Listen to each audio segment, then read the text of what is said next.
A 17-year-old high school student was blocked at a street intersection by a gang of street punks. Everyone thought he would be torn apart by them easily. But what happened next was completely the opposite. The high schooler threw just one punch and smashed the human tank-like guy on the other side to the ground. The impact of that punch directly beat him into a brain-blank state. The punks present were all so shocked they froze on the spot. Luckily for them, they had numbers. If a one-on-one wouldn't work, they'd just jump him. The moment that thought formed, the high schooler struck head-on, his fist landing squarely on one guy's face. That punk took the heavy blow and his whole body flipped 180 degrees in midair. Even Yang Minho, who was known as the successor of Ma Tong-suk, couldn't withstand the high schooler's casual kick. Everyone who saw this fight said the same thing. This isn't a fight, this is a high schooler's one-sided execution-level crushing of punks. And the high schooler, with this battle, became a god on the spot. People gave him a title, Urban Demon King. Only 17, he personally fought out a territory that belonged to him alone. The story had gotten to this point when the boy interrupted. He really couldn't stand this kind of legend that sounded like a novel. But in his friend's telling, he still heard that legendary Demon King died in a car accident. And his friend said all this on purpose, because the place he was about to go was anything but ordinary. It was a school known as the Demon Cult. Anyone who could remain at that school was a fighting genius. And they recognized only one rule, strength above all. If you became a loser at school, what awaited you would be even more terrifying than hell. At this moment, I had just gotten off the bus. It was already late, and I planned to go stay at my uncle's place for the night. Just then, I heard someone behind me whistle at me. When I turned around, 3 young hoodlums were staring at me. The leader wore a teasing smile. Today, he'd found some fun. The moment they appeared, sweat broke out on my forehead. These 3 aren't going to rob me, are they? A few minutes later, I was beaten down onto the ground and surrounded. They rummaged through my backpack until it was emptied, taking all the valuable electronic devices. What era is this? And I'm still getting robbed by a bunch of idiots, so stifling I want to curse. They planned to sell my tablet, but one tablet couldn't possibly satisfy them, and they wanted to squeeze more money out of me. They said, if you don't make us happy today, we'll strip off your pants and send it to your friends and relatives. Hearing that, every hair on my body stood on end. Are the people in this neighborhood insane? As he spoke, that fat guy had already pressed the record button. They said, we won't send the video out for now, but the condition is, you pay 500,000 won in protection money every month. Hearing that I had to pay 500,000 won every month, I completely blew up. The next second, I immediately scrambled up and turned to run. My monthly allowance is only 10,000 won. Where am I supposed to get 500,000? But as soon as I turned, a sudden, violent pain exploded in my back. I never expected the man in pink pants would kick me and send me flying. My whole body fell heavily off the bridge. That impact was too brutal. I spat out a huge mouthful of blood on the spot. The 3 on the bridge watched me squirm on the ground like a worm and just found it funny, not thinking they'd gone too far at all. They even found it more entertaining and were ready to come down, watch me suffer, and then torment me all over again. The few of them quickly turned around and slowly walked down from the bridge. I knew I couldn't beat them, so the only thing I could do now was run. Just then, I seemed to see a black figure ahead. Under the streetlight, that shadow's outline was so clear it was blinding. Like I'd grabbed onto a lifeline, I shouted at him like crazy, "Mister over there, can you save me?" But that man acted as if he hadn't heard, not even looking at me once. His coldness scared me into trembling, and I couldn't help shouting, "I'm talking to you. Did you hear me or not? Can you save me?" The man seemed to react half a beat slow. Only a few seconds after I shouted did he slowly turn his head. He hesitantly pointed at himself. "Are you talking to me?" I felt he might not be normal, but I absolutely didn't dare say it out loud. He was my only chance to live right now. "Please, come help me." The corner of the man's mouth seemed to lift. That expression was like excitement. He spoke, "I've waited so many years. Finally someone can see me." When I saw his face clearly, my whole body stiffened. Is this a person, or a ghost? And at that very moment, the punks had already reached beneath the bridge. I panicked all at once, my mind a total mess, not knowing what to do. Before I could even react, the man's body charged straight toward me. He said, "If you want me to help you, you can, but you have to make a deal with me." After I nodded, my world instantly fell into darkness. But soon, my consciousness saw my own body again. Only this body no longer obeyed my commands. 2 punks stared at me like I was an idiot. What's he muttering to himself for? Did the fall mess up his brain? Another guy walked behind me holding up his phone. Even if you pretend to be crazy today, it won't work. Every video we're supposed to shoot, we're shooting. My body suddenly spun around and yanked his mouth. At the same time, with a light flick of my toe, I hit his ankle dead on. With just those 2 moves, my body dumped him straight into a headfirst fall. the motion so smooth it was like it had been practiced countless times, like a true demon king getting to work. The man who got slammed down cursed at the top of his lungs, "Shit, shit." But the moment he lifted his head, my kick followed with force. That punk completely chickened out and begged me again and again to stop hitting him. I smiled lightly, showing white teeth. "Don't be afraid, humans don't die that easily." The next second, my foot smashed viciously into his face. That kick sent the punk flying 10 meters. The remaining 2 punks looked at their fallen boss, then at me, and they understood. Today they'd kicked an iron plate. My voice sounded slowly. "You guys are students of the demon cult, aren't you?" As I spoke, my hands combed my hair back. "Go back and tell those old geezers in the demon cult, Demon King Masako is back." At the same time, I watched everything below in disbelief from midair. Standing below was a figure I knew so well I couldn't know it any better. But I couldn't figure out what on earth was happening. And my current state was very strange, like a spirit body, like my soul had been pulled out. When the 2 punks saw their boss getting beaten, they immediately charged up together. My heart sank, and I shouted desperately for my body to run. But the result once again exceeded my imagination. These 2 weren't a match for my body at all. With just one punch, he caved that big man's cheek in. I was completely stunned by this scene. Who on earth is that man who entered my body? How is he this strong? Watching that body below move like a god of war, I finally understood one thing. I had to be dreaming right now. Otherwise, how could I possibly be this strong? Even if it was a dream, this rush made my adrenaline surge like crazy. That body below took only 1 minute to take all 3 of them down. After dealing with the punks, he finally spoke to me. "I took care of all 3 of them. Are you satisfied now?" In the blink of an eye, it was the next morning, and I was lying on the bed at my uncle's house. I had just tried to prop myself up with my hand when a burst of sharp pain suddenly exploded. I looked down and saw my hand was swollen like a sandbag. That piercing pain hurt so much it left me dazed. I'd never hurt like this before. But what I saw in the next second left me completely speechless. In midair above my bed, a man was actually floating there. And the pain in my hand was crystal clear, without the slightest bit of falseness. This pain was only telling me one thing: last night was not a dream at all. Only then did I notice the man was wearing a school uniform. When I saw the name on the uniform clearly, my whole body went rigid. Something this absurd had actually happened to me. Because the man in front of me was Demon King Masako, the one my friend mentioned on the phone last night. Let's go back a few years. Back then, Masako became the urban demon king, so arrogant he thought he'd stand at the peak forever. Then he drove without watching the road and slammed straight into a utility pole. The instant of the impact, the car exploded. And so urban demon king Masako died in that car accident. But what was eerie was, his body stopped breathing, yet his soul was still there. From then on, Masako wandered the city.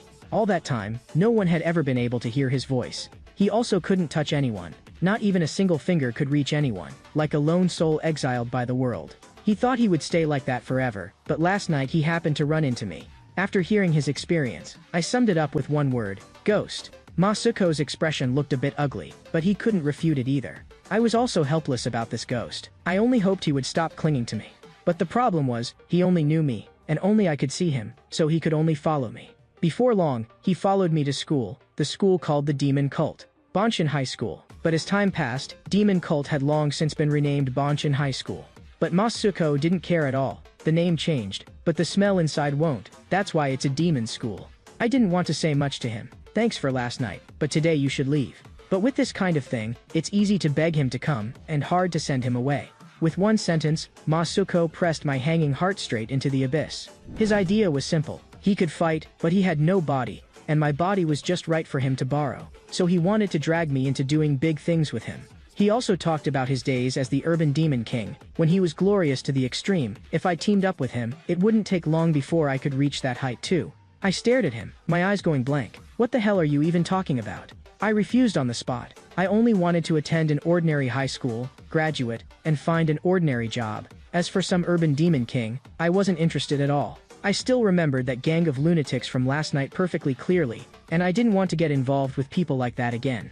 So I couldn't achieve what he wanted, and I had no interest in teaming up with him. I told him to go find someone else. After hearing that, Masako looked confused. Did you get one thing wrong? I'm not begging you. The next second, his aura suddenly turned cold, and his voice pressed down like a blade. Agree to me, and you'll get to live. If you don't agree, I'll forcibly take your body. As soon as the words fell, his big hand clamped straight around my throat. He choked me until my vision went dark and I almost couldn't catch my breath.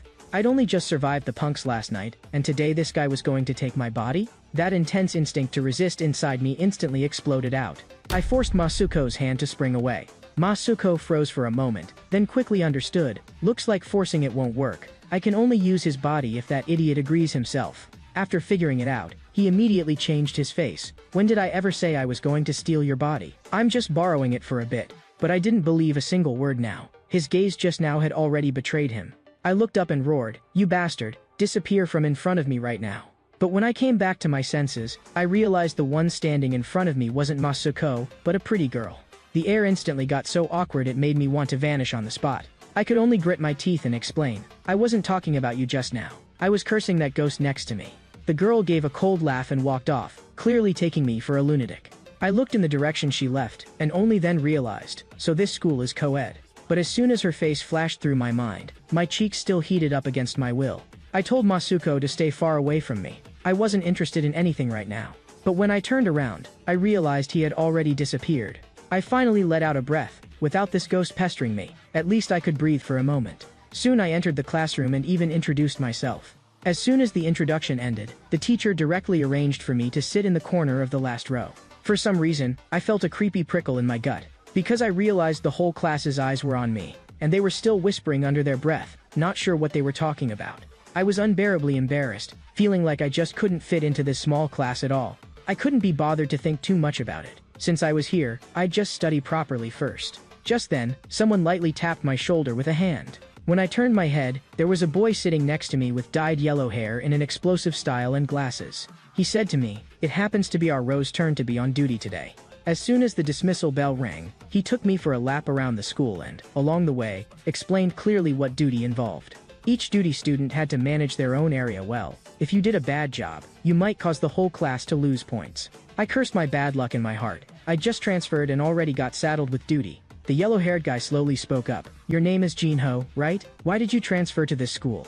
I told him it was because my parents suddenly moved to the city, so I could only transfer along with them. Nearby schools were all full, and only Banshan High still had openings, so I came. Before I could finish, the yellow-haired guy cut me off. "This isn't Banshan High. This is the demon cult. In this neighborhood, no one ever called it Banshan High, because this place was full of countless little demon brats everywhere. Anyone who could get into this high school had only one goal, most vicious in the nation, strongest in the world. Simply put, this place is the hardcore violent version among elite schools." I didn't understand what he was saying and was just about to ask him to explain it clearly. But before I could even open my mouth, I took a heavy punch head-on from him. I didn't expect this yellow-haired guy to look skinny, yet his fist could knock me flying. I exploded on the spot. "What the hell is wrong with you?" hitting me out of nowhere. But the next second, I froze. The surrounding noise surged in like a tide, and everyone's gaze locked dead onto me. What had all the students excited was, today there was actually a transfer student, enough for them to talk about until it blew up. In just 2 minutes, even people from other classes crawled to the windows and, in unison, looked over at me. Right after that, the whole building erupted like it had been set on fire, exploding into cheers. Because this school had an unspoken rule, every new student had to first go through a dual baptism. This sudden development scared me stupid. The yellow-haired guy's figure slowly pressed closer to me. In this demon cult, there was only one rule: whoever's fists are bigger gets to talk. After saying that, he flung his jacket straight onto my head. Then, the yellow-haired guy took off his glasses too. This whole sequence of moves made me stare like an idiot. The yellow-haired guy rolled up his sleeves, revealing solid, taut muscles, and there were glaring tattoos on his arms. The yellow-haired guy crooked his finger at me, signaling me to stand up. "New kid of Class 4, Year 1, our duel starts now." This scene drew in students from the entire school. Everyone was yelling for this duel, because to them, this was a hurdle every new student had to take a beating through. I looked around at my classmates in confusion. Is no one going to come up and try to stop this? Even the teachers on the second floor saw this, and simply shut the window cleanly. I hadn't expected even the teachers to tacitly approve this. Just then, a man in a floral shirt shouted, "Anyone who wants to bet, come over here." Everyone was so fanatical about this new student welcome precisely because they could bet and make a profit. Soon someone put down 50,000 won, betting that the transfer student would win. I really didn't expect the school could do this sort of thing so openly. Just then, the yellow-haired guy was already making a move on me. He grabbed my collar in one go. The next second, fists rained down like raindrops, not giving me a second to breathe. As I dodged, I yelled, "Stop hitting me. If there's something, we can talk it out." But the yellow-haired guy wouldn't listen at all. "From now on, you're the duty student for this area." His punches were too fast, my vision was thrown into chaos, and I could barely see what was in front of me. But when I tilted my head, I realized Masuko's ghostly shadow was standing behind me at some point. He said in a low voice, "Fighting distance is for you to throw punches, not for you to take hits. Hug the waist and slam him down." He urged me to do it immediately, or I'd be beaten down in an instant. I couldn't care about anything else anymore. I suddenly closed in on the yellow-haired guy and wrapped my arms around his waist. Then with a spine-tinglingly vicious takedown, I smashed him heavily to the ground. The whole place instantly blew up. The yellow-haired guy shouted in panic, "Let go, now." Behind me, Masuko was so anxious he flared up. "Don't pin him down. Roll over. You idiot. Are you trying to kill me with frustration?" Masuko added, "You little dummy, why not lend me your body and I'll clean up trash like this for you?" But I didn't dare casually hand my body over to him. What if he didn't give it back? What would I do? My hair got grabbed by the yellow-haired guy by accident. Masuko's expression stiffened. "He grabbed you at that spot and you're going to be seriously screwed." With a loud clang, the yellow-haired guy's head slammed viciously into my face. The pain in my nose bridge made me instinctively want to cover it. But before I had the chance, the little yellow-haired guy's attack connected again. He shouted almost crazily, "Nice to meet you. As long as I beat you, this area will be on your duty from now on." As he shouted, he kept hammering punches into my stomach. At the end of the day, the yellow-haired guy was also a pitiful person. Before I came, he was the one who got bullied, cleaned trash every day, and got laughed at by the whole class, so stifled he was about to explode. But now it was different. Because of my arrival, he was ready to hand this hell off to me. I was beaten until my mouth and nose were full of blood. And those watching students, like they were used to it, didn't even raise an eyelid. All I felt was that this school was insane. They only cared about winning or losing. They didn't care at all whether I'd get beaten broken. I couldn't understand why it had to be me. The yellow-haired guy threw another heavy punch, smashing it brutally into my face. That punch sent me flying backward, sliding a long way. The moment I went down, the place erupted with ocean wave-like cheers. At this moment I was sprawled on the ground, my body not moving at all. Masuko spoke coldly by my ear at this time. "You still don't understand the reason? You idiot. In this school called the Demon Cult, if you have no strength, you can only get beaten. This is reality, fists are the rules." But Masuko thought I was actually very lucky, because I'd met the former Demon King of the Demon Cult. As long as I handed over control of my body to him, he could easily wipe out these small fry. So Masuko proposed a deal once again. His condition was, he and I would share one body, using each other and benefiting each other. This time, I didn't reject him immediately.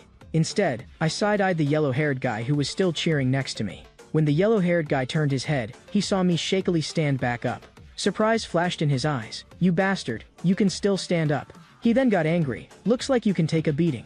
After saying that, he pressed his step and rushed in fast. He shouted loudly, "I'm begging you, just lie down already. No matter how much you struggle, it's meaningless." But he didn't know, right now, I was already different. Because I agreed to Masuko and handed control of my body over to him.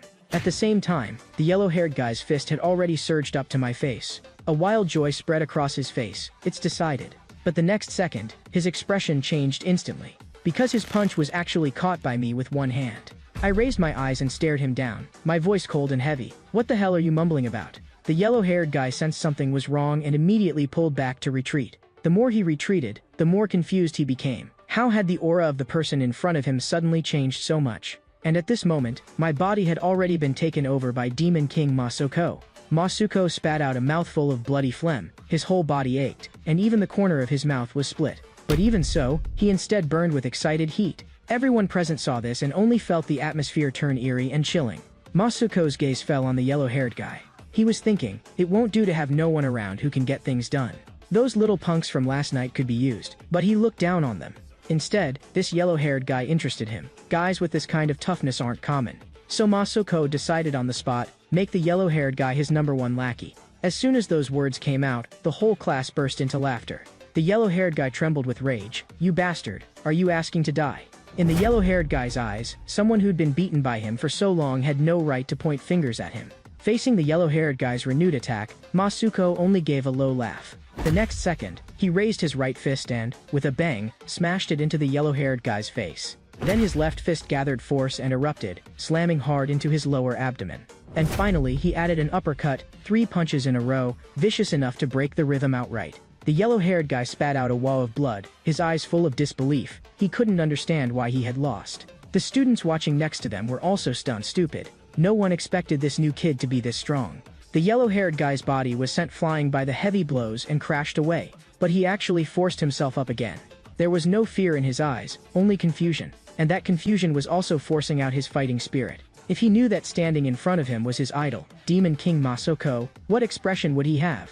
Masako showed him a smile. That's enough. Be my little brother and behave. Before the words even fell, Masako threw another punch, so powerful it nearly caved the yellow-haired guy's face in. When he pulled his hand back, a deep fist mark was left on the yellow-haired guy's face. Right after that, my body trembled lightly, and my consciousness returned to myself.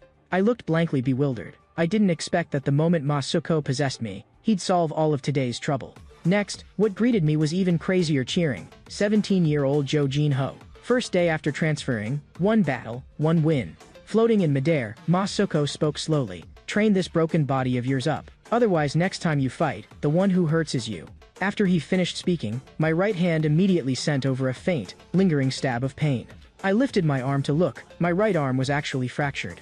The next second I dropped straight to my knees, shaking my hand like crazy, with only one thought left in my mind. Will this ever recover in the future? And I didn't notice that someone on the 3rd floor was staring at me. The man revealed an excited smile. Interesting. This guy can really fight. Right after Masako possessed me and punched the yellow-haired guy's face out of shape, my arm also suffered a severe fracture. We immediately rushed to Bonshin Hospital to get it treated. Luckily, the injury wasn't that serious, just an ordinary fracture.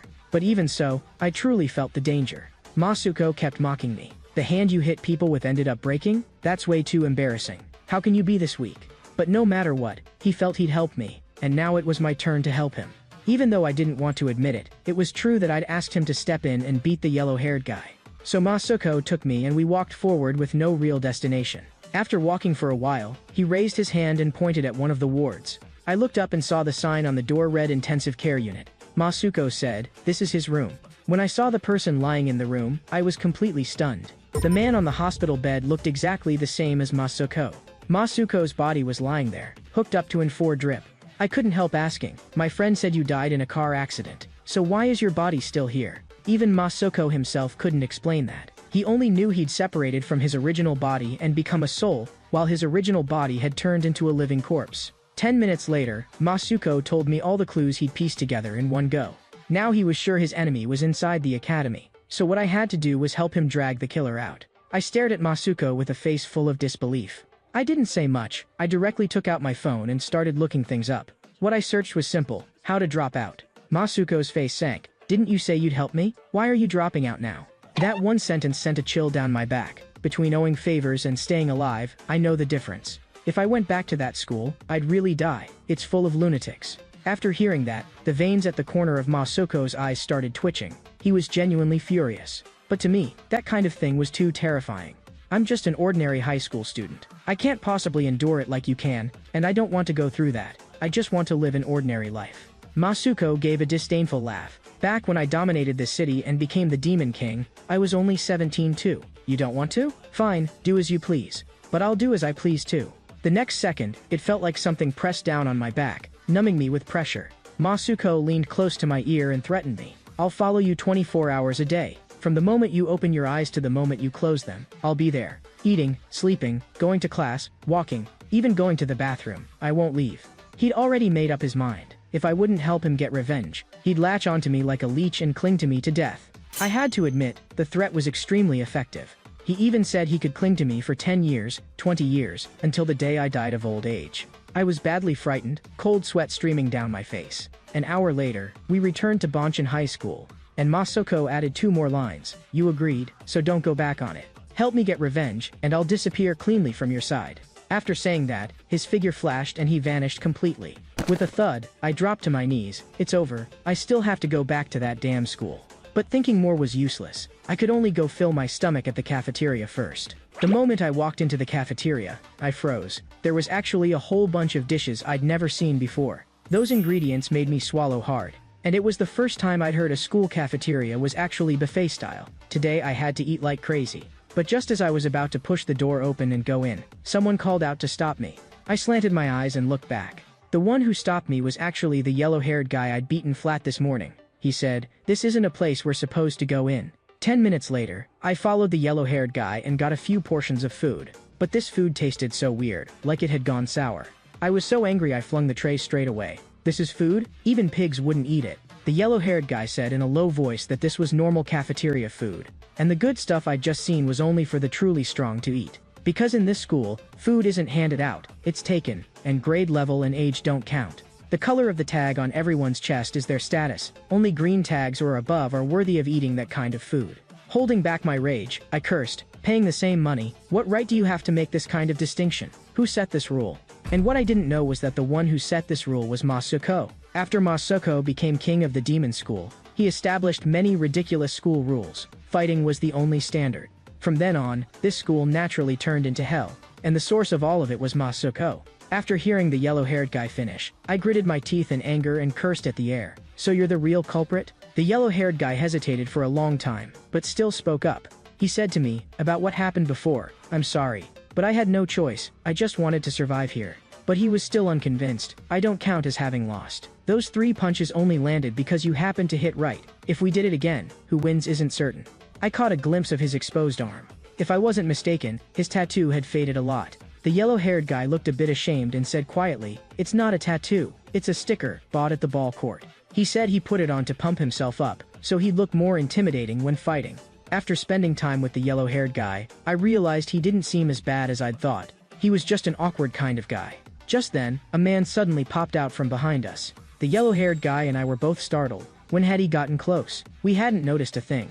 The man laughed loudly. You guys are too badass, huh? Yesterday you were fighting like you wanted each other dead, and today you can sit together and eat, real men. He squatted down and said to the yellow-haired guy, Ruban, what a shame. Your opening tempo was obviously really good. The yellow-haired guy laughed too. I'm actually pretty good too, aren't I? The next second, the yellow-haired guy's face was punched crooked by that man.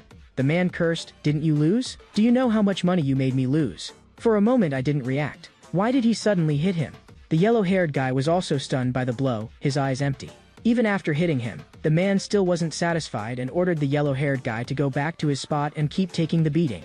The yellow-haired guy hesitated, but still walked back to where he'd been. Smack! With a single motion, Jang Sungtae raised his hand and slapped him. I couldn't understand. Why didn't the yellow-haired guy fight back? Just like that, the yellow-haired guy went back to his spot again, and took the hits again and again on purpose. The blows were so brutal that even his glasses got knocked flying.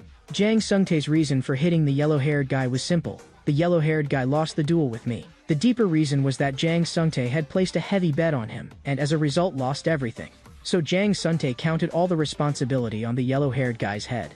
The yellow-haired guy kept lowering his head and apologizing. I'm sorry, class president, after I have money, I'll pay you back. Hearing the word pay back, Jang Sungtae's expression finally eased. Then he walked over to me and put an arm around my shoulder. Transfer student, nice to meet you. My instincts tightened, if he's the class president. Then by the rules Masuko said, he's in that top tier of the strongest first years. And the tag on his chest was red. Jang Sungtae told me to go to the school store with him, and by the way let him show me around campus. As he spoke, he didn't even look at the yellow-haired guy once, because in his eyes, losers weren't worth remembering.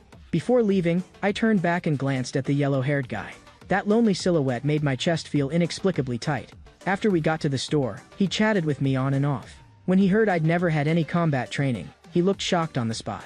I said I wasn't joking, I'd never even been in a real fight. Jang Sungtae stared at me like he'd found treasure. You can throw combos like that? Are you a genius? Before long, we bought a huge pile of snacks, 24,501 in total.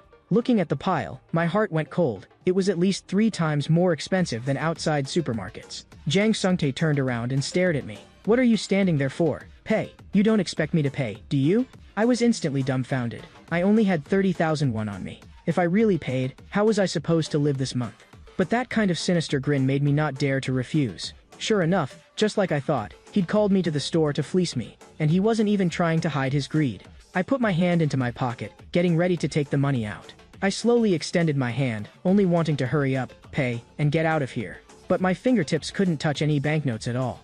I looked up and saw that my fingers had actually formed a middle finger. The air instantly turned awkward, and I had no idea why I'd made that gesture. When I stared at my fingers again, I realized my entire arm wasn't under my control anymore. Just then, Masuko slowly revealed himself from behind me. If you've got no money, eat this. Why buy any bullshit snacks? He glared at me, frustrated that I wouldn't live up to expectations. Can you seriously not tell? Or are you pretending you can't? Making you pay is him testing you. You have to push back right now. But I couldn't take it in at all. I only wanted the class president not to target me. because just looking at how he stood, I felt pinned down. I was absolutely not his opponent. Sure enough, the class president's expression sank instantly. But the next second he burst out laughing, like he was smoothing over the awkwardness. "You little punk, you're pretty interesting. Big guts, hard fists, totally different from how you look. I was just messing with you." Sure enough, just like Masako said, he was testing me just now. Then the class president handed me a yellow name tag. I'd only been here for my second day,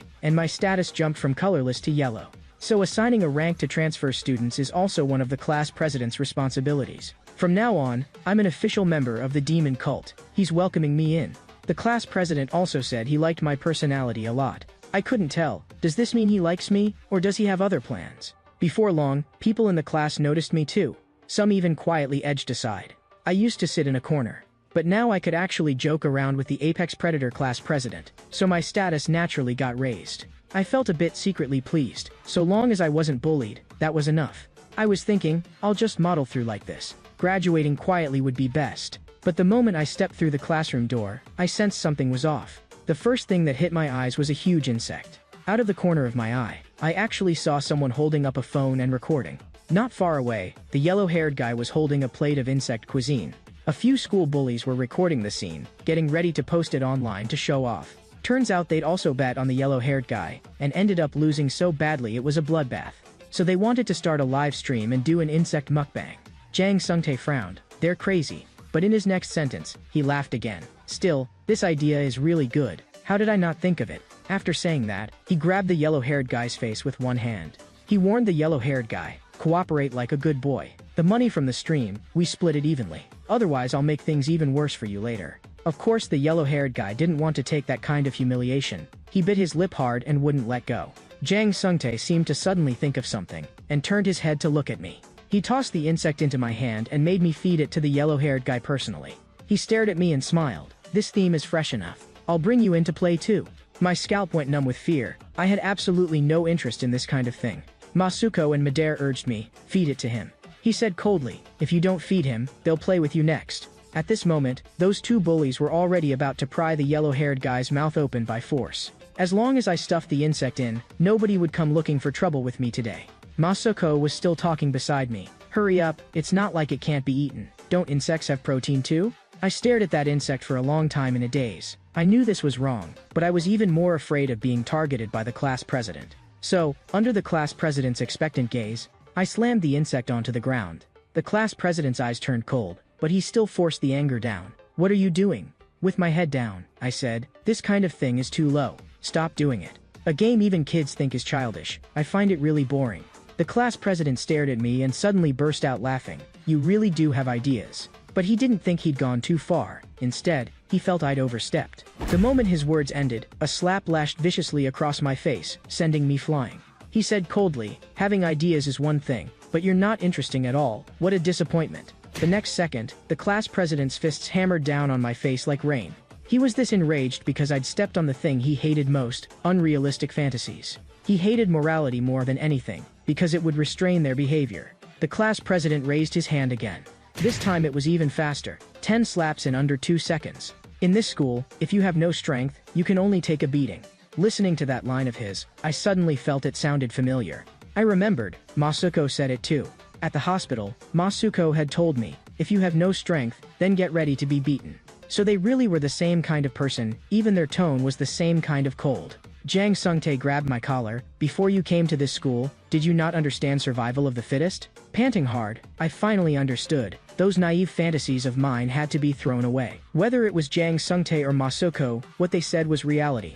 The class president seemed to notice something. This kid's aura changed? I grabbed the class president's wrist. "You're right, this place is survival of the fittest." The next second, I slammed my head into the bridge of his nose. Jang Sung-tae was caught off guard, blood spraying from his nose and mouth together.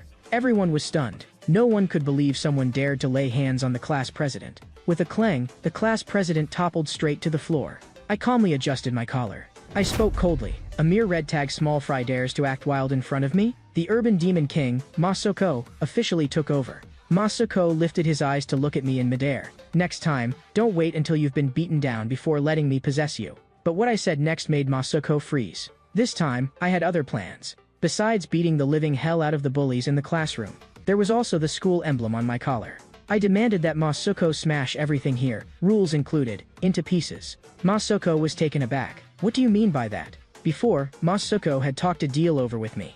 He wanted to borrow my body to take revenge. Now I agreed, I would help him find the killer who framed him. And what he had to do was personally destroy the school rules he himself had established. If he refused, then I would immediately drop out and leave the city. Masuko fell silent at first. Destroying the demon cult would require absolute power. But how could that be possible with this weak-ass body alone? He sneered coldly. Stop dreaming. With this crappy body of yours, you can break your own arm just by fighting. I instantly blew up. If you're that lacking in confidence, then we go our separate ways. While we were talking, two figures had already rushed up. Masuko couldn't even be bothered to give them a proper look. Small fry. He spun around in an instant and kicked straight up into the red-clothed man's groin. The man's expression froze on the spot, and tears immediately welled up. Masuko cursed coldly. I wasn't even done talking and you rushed in? No manners. Right after that, he curled his 5 fingers in, clenching his fist tight. A charged straight punch sent the red-clothed guy flying back in a dead straight line. The force of that punch was terrifying. The red-clothed guy flew a full 10 meters. Taking advantage of that opening, the other person swung a stool down. Masuko just slightly shifted his body and dodged it. The next second, his knee had already driven into that guy's face. With a PFF, the knee slammed hard into the bridge of his nose. The students watching all stared dumbstruck. Class 1, 4 second and 3rd, are getting absolutely stomped? Those two both had yellow name tags on their chests. But now they were sprawled on the ground howling like 2 drowned dogs. At this moment, Masuko agreed to my conditions, clean and decisive. He came for revenge, and I came to survive, so we joined forces. Masuko suddenly shouted, "From now on, I'm going to crush the demon cult." From within the crowd, a round of applause suddenly sounded. Everyone in the room looked in that direction. Even Masuko frowned. He meant what he said. He wasn't joking, so how could anyone be clapping? When I turned my head, I saw it clearly. The class president was clapping and laughing so hard he couldn't stop. The next second, he tucked his legs in and snapped up with a kip up.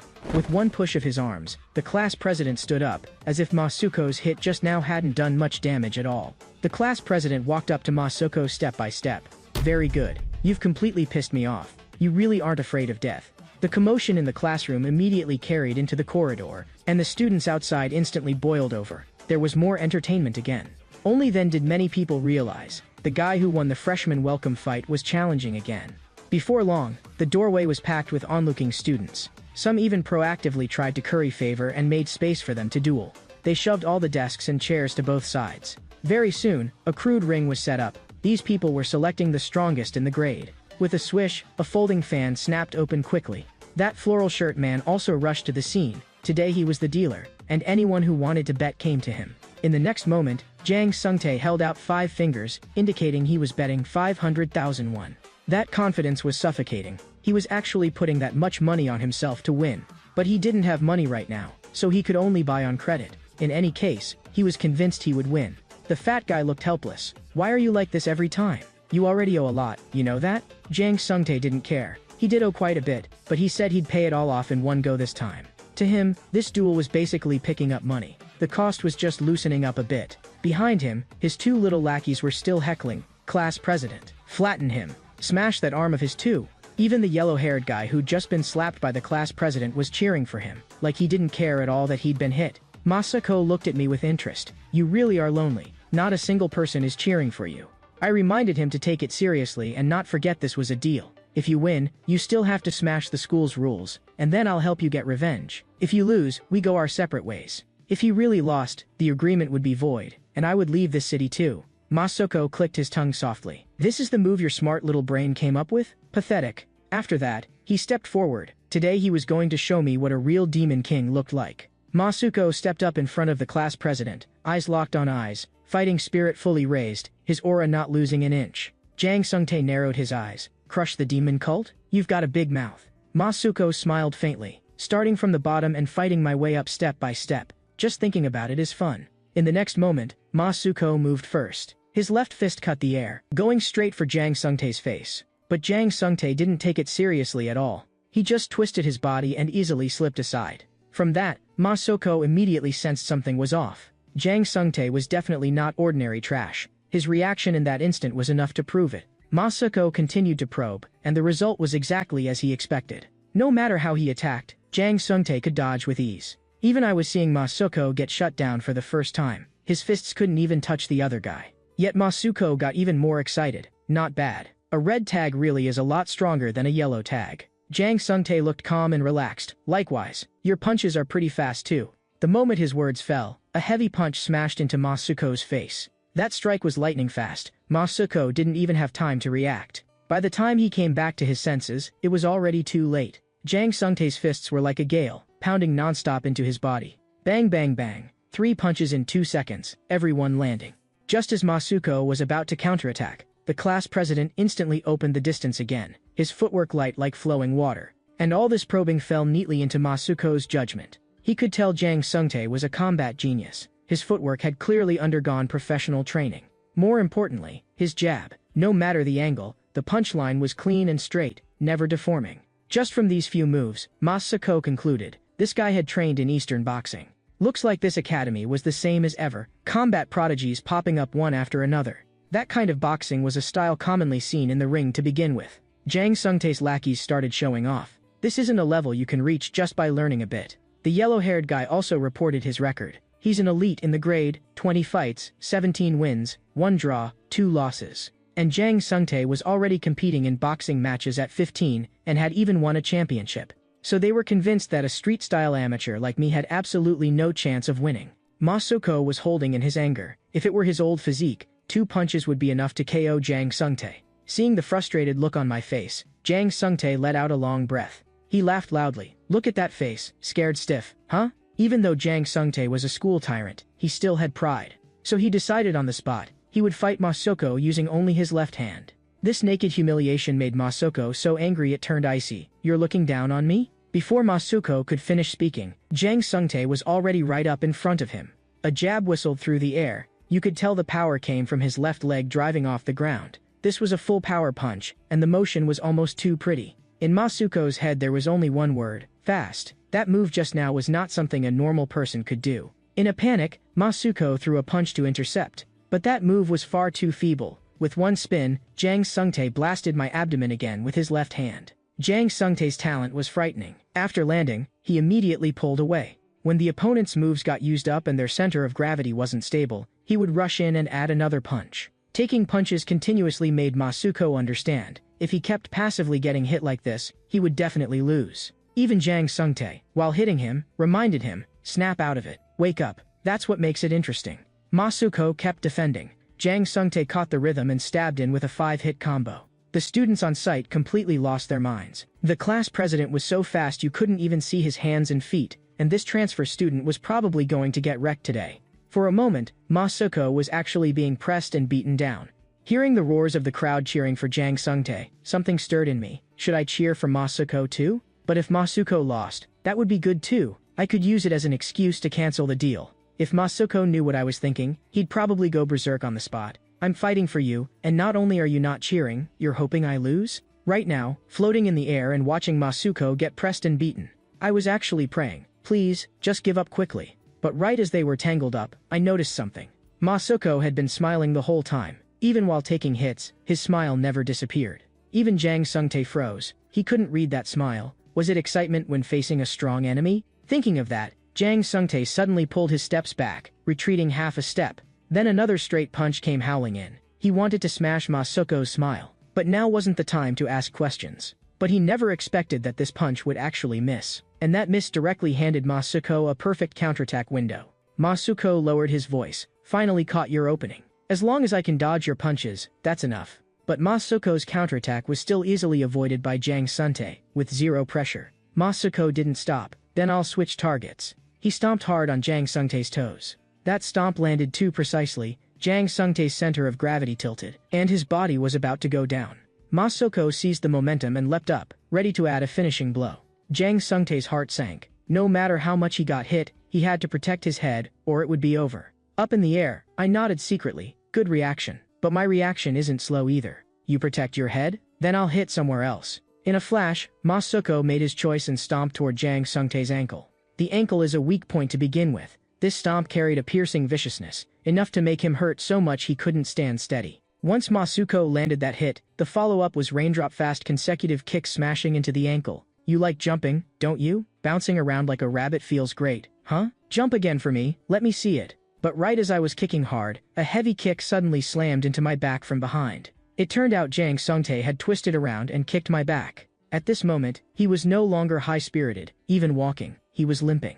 But Ma Soko was like an unkillable cockroach, biting down on his weak point and refusing to let go, determined to beat him into a truly drowned dog. Ma Soko wouldn't give him any breathing room, because once he did, the one who would lose would definitely be himself. Everyone in the arena was cursing at the top of their lungs. You transfer student are way too despicable. Instead, that floral shirt man who was running the book calmly reviewed the situation from start to finish. He had already seen through Masuko's style. Starting from the feet and cutting in is the standard solution for dealing with boxers. But he couldn't figure out why this boy who looked like a piece of trash was so familiar with fighting. Familiar to what extent? Like the Masuko of back then.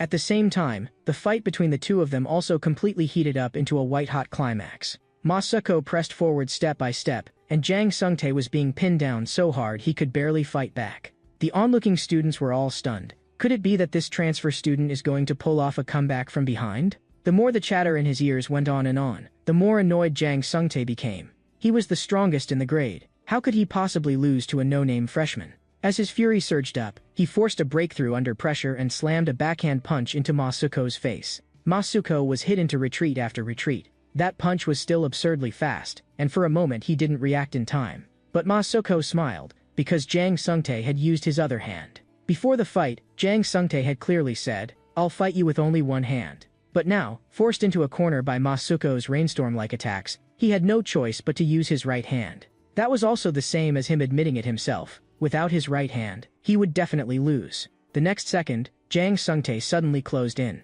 A heavy punch smashed viciously into Masuko's forehead. The power of that punch was explosive, almost caving Masuko's face inward. Just as Masuko's body was about to slowly collapse to the ground, his foot instead stamped down hard. No one in the room expected that Masuko would actually take that punch head-on with his face. Seeing that, Jang Sungtae wanted to follow up with another blow, but his foot suddenly flared with a tearing, ripping agony. A big hand clamped down hard on Jang Sungtae's wrist. Masuko sneered coldly, "Your foot can't move now, can it? Then it's my turn." Masuko twisted his torso, taking a stance to return a heavy punch. Jang Sungtae's heart sank. Today, he really might have kicked an iron plate. Masuko's arm wrapped in plaster looked like an iron hammer in his eyes. Under everyone's shocked gaze, Masuko's fist crashed hard into Jang Sungtae's face. Jang Sungtae was blasted away like a cannonball. Controlling my body, Masuko defeated the grade's strongest, Jang Sungtae, head-on. On the Demon Cult's record, 2 fights, 2 wins. And he also casually took the title of Class 1, 4's class president.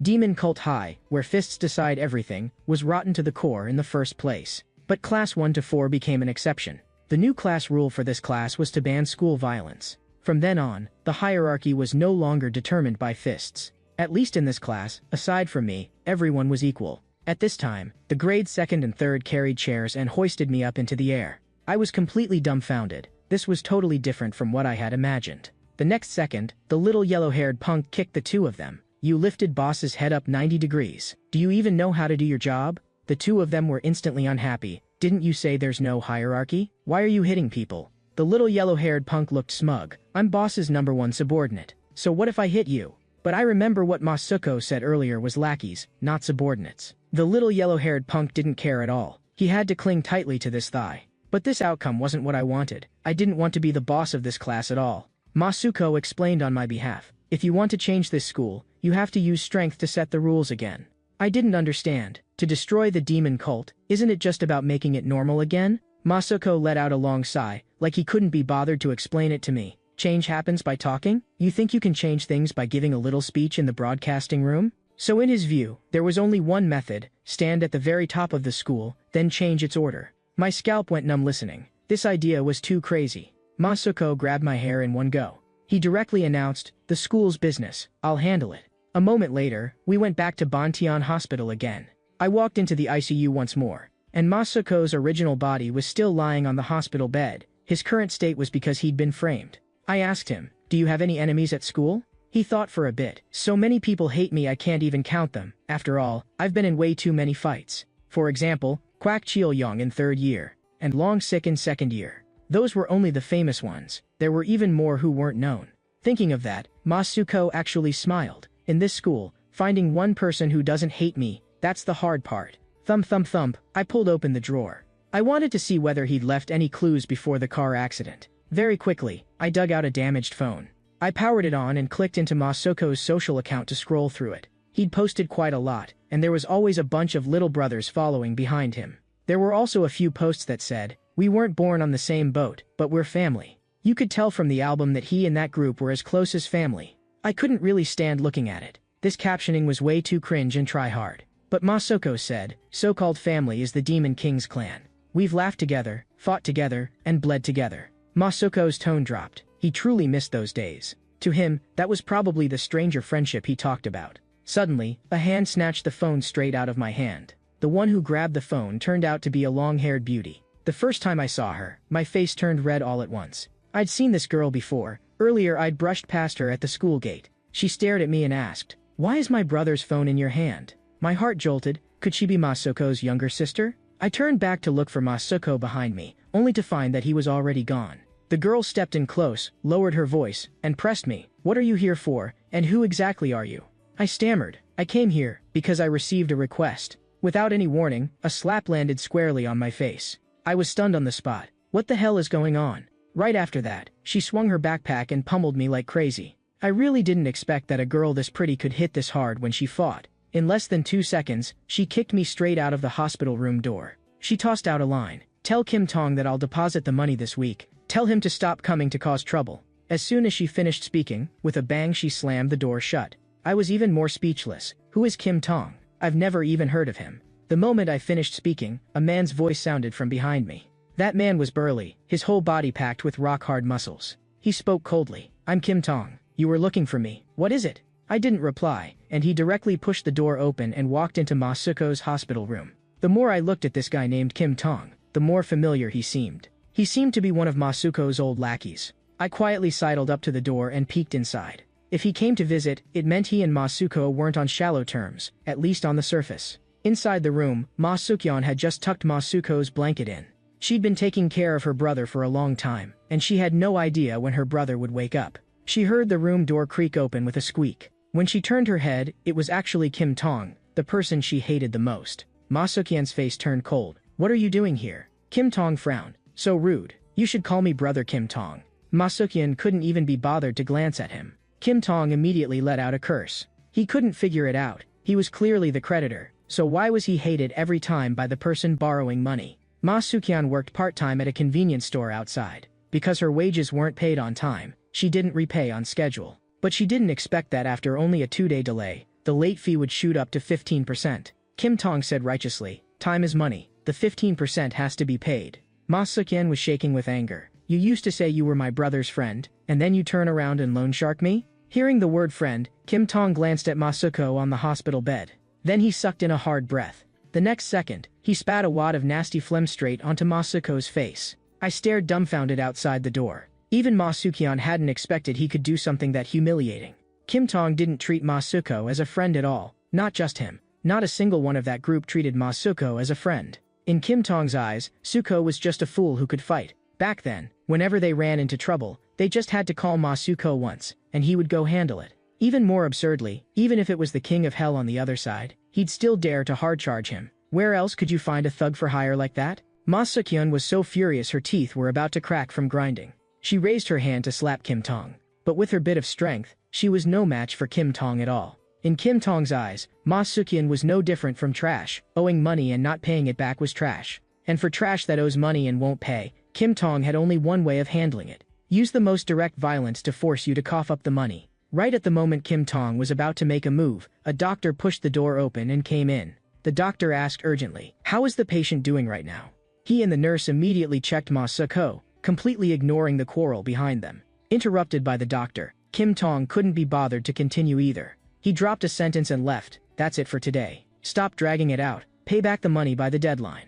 After the doctor finished checking, he frowned. The patient's condition was pretty stable, but that student had clearly said there was an emergency. The moment that student was mentioned, Ma Sukyeon immediately thought of me. I stared at Kim Tong, who had just left, my gaze turning cold. "Masuko, this is the family you were talking about?" In my eyes, he's a piece of scum.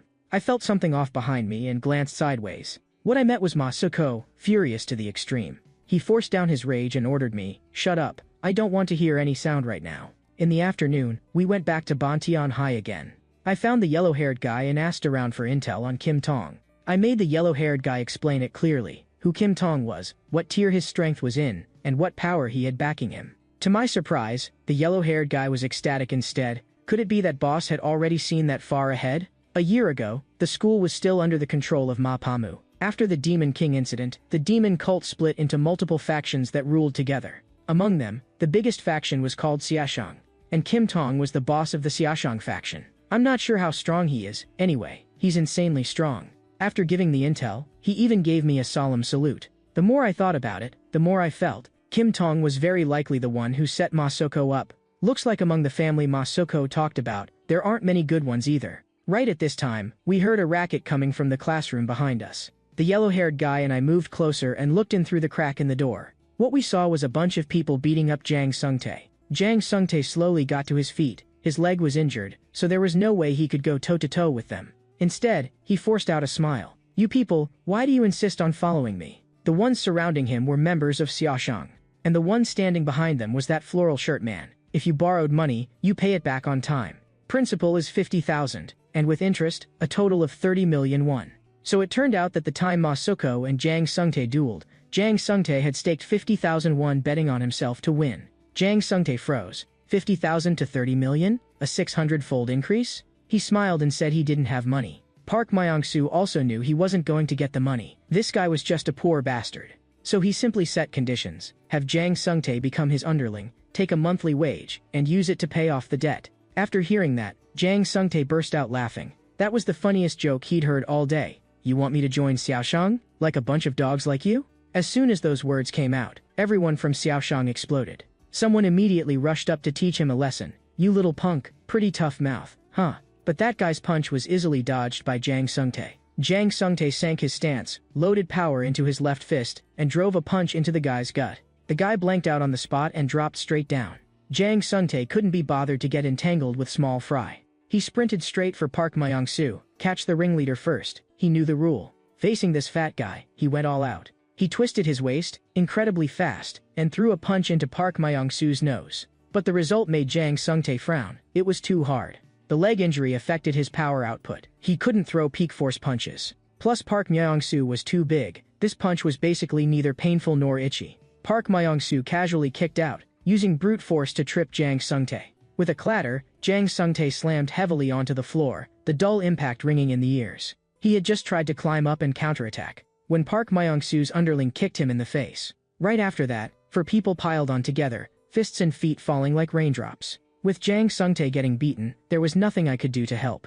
Thinking of all the things he'd done to me before, this guy really did deserve a beating. So this time, I wasn't planning to let Masuko possess me to wipe his ass for him. On the other side, Jang Sungtae was being swarmed and beaten by 4 or 5 people, and he was already bleeding. Park Myong-soo looked annoyed. "I was going to take you in as my underling, and what you gave me back was your fists. You made me look really awkward." Even though Jang Sungtae had lost, his momentum didn't collapse. Gritting his teeth, he shot back. "If my leg hadn't still been injured, you would have been knocked out by that one hit a long time ago." Park Myong-soo immediately latched onto the key word, injured. He had been there too, and he knew perfectly well Jang Sungtae had hurt his left leg. He immediately ordered his men to pin Jang Sungtae down tight. The next second, Park Myong-soo's big hand clamped directly onto Jang Sungtae's ankle. To have less trouble later, Park Myong-soo planned to cripple Jang Sungtae's foot today. In his eyes, you deal with enemies by finishing them completely, don't leave future trouble behind. Just as Park Myong-soo was about to do it, someone stepped into the room. That movement startled everyone. They all turned their heads in unison. No one expected that the one who stepped up would actually be the yellow-haired guy. The yellow-haired guy roared, "You fat piece of shit. You dare touch someone from our class 1 to 4. You're asking to die." Standing in the back, I stared dumbfounded. What are you even doing? How could you possibly beat them by yourself? But I had to admit, his entrance aura really did look like a ruthless character. In an instant, he actually stunned everyone present. The yellow-haired guy lifted his chin and talked big. "You dare touch my boss's underlings? You really are tired of living." Hearing that, my face turned white from fright. "If you want to show off, don't shout my name and title." The yellow-haired guy's coolness didn't last 3 seconds. He got kicked and sent flying. The Xiaoshang guys burst into laughter. "Where'd this idiot come from? And he dares to put on a show in front of us." Seeing this, I immediately turned around to run. At least I had to go call a teacher. Right then, the yellow-haired guy suddenly called out to stop me. He startled me so hard I jerked. He still pretended to be steady. He could easily take these people down. There was no need for me to step in. He told me to stand to the side and watch him perform. The moment he finished speaking, Park Myung-soo's sharp gaze nailed me in place. With a single look, his underlings immediately understood. One underling rushed up, grabbed my collar, and got ready to beat the hell out of me. My heart sank hard. Fine, no choice, I can only switch accounts. With a clang, came the hard metallic crash of metal slamming into metal. That underling's head got viciously caught in the iron door by me. The little punk's look at me changed instantly, nothing but terror inside. Because I'd already raised my fist to punch, and with his head caught in the door he couldn't move at all, he could only take the beating. Another huge clang. The little punk's knees went limp and he dropped to his knees on the spot, passing out immediately. The yellow-haired guy sneered from the side, "Once boss makes a move, you people are dead for sure." At this moment, my hand slowly pulled the iron door open. No one expected Masuko's reaction to be insanely fast. He took one guy out in 1 second. Masuko's eyes shone with excited light. "I can fight again today. This feels so damn good." Masuko pulled the iron door fully open. Today, after learning he'd been betrayed by Kim Tong, he was bottling up a belly full of rage, perfect timing to cut loose hard in this little room. And of course, right then, some blind little punk charged up alone, not knowing the one in front of him was a buffed-up demon king. Masuko twisted his waist and turned in one smooth motion, then smashed a heavy punch into the guy's face. I even vaguely heard the sound of bones cracking. That guy flew backward more than 10 meters, crashing into the other underlings. How heavy that punch was, you could tell at a glance. In their eyes, Masuko's pressure was too strong. Even with his right hand fractured, his fighting power hadn't dropped. Masuko hooked his finger, signaling for them to come at him together. Today, he was going to beat all his frustrations into these few people. But Park Myung-soo stayed fairly calm. After all, he was a big-time thug too. There was no way he'd be scared off by a transfer student. And if they really fought, it would only be 1 versus 4. They had the numbers advantage. Hearing Park Myung-soo say that, Jang Sung-tae immediately climbed up from the ground. Now it's 4 against 2. Even the yellow-haired guy crowded over. Now it's 4 against 3. But Jang Sung-tae glanced at the yellow-haired guy and added coldly, "The yellow-haired guy counts as at most half a person, so it's 4 against 2.5. As for how many were on their side and how many were on ours, Masuko didn't care at all. Right now he only wanted to fight hard. He shouted at Park Myung-soo's crew, "Come fight, you bastard small fry."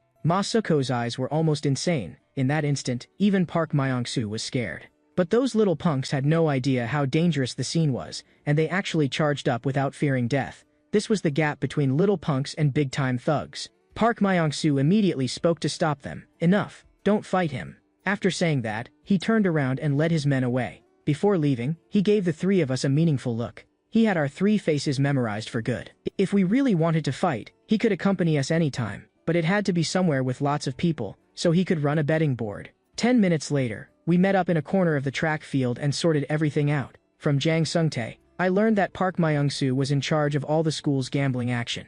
But if it was only managing it, then taking a brokerage fee should have been enough, right? But gambling was only one part of their business. The real main business was loan sharking.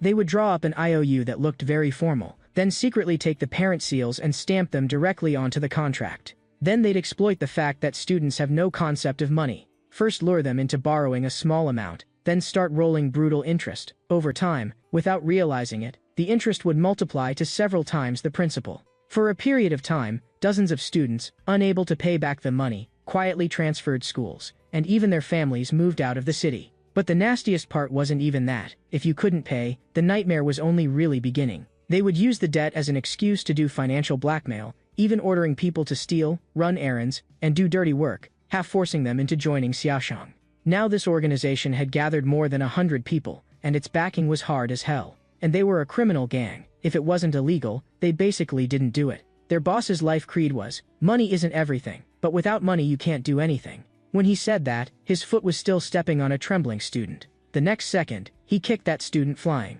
Then he took out the so-called IOU. In black and white it was written clearly, "Borrowed 3 million won, now must repay 21 million.